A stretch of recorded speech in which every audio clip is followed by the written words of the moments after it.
Επίσης, Κύριε Πρόεδρε, να μου δώσετε το λόγο για 1 λεπτό.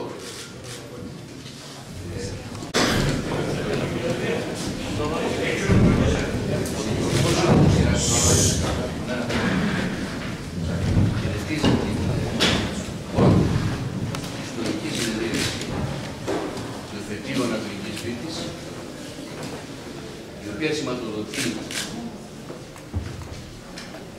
αφενός την αποκατάσταση της ισονομίας των πολιτών της Ανατολικής Κρήτης με την προσφυγή των διατρεβάτων δικαιοσύνη και αφετέρου το τέλος ενός μακρόχρονου και σκληρού αγώνα που διεξήγαγαν η δικηγορική συλλογή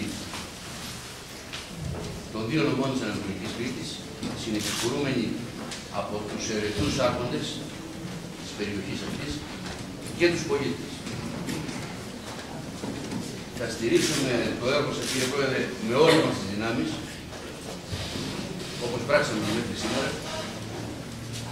και επίσης θα περιφρουρήσουμε την ανεξαρτησία μας, την ανεξαρτησία σας ως δικαστών, με κάθε μέσο το οποίο διαθέτουμε.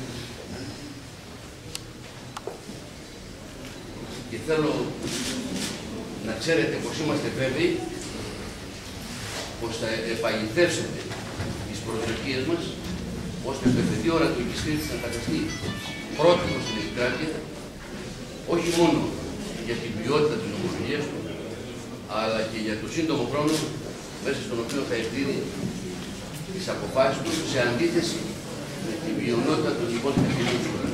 Καλή δύναμη σε όλους.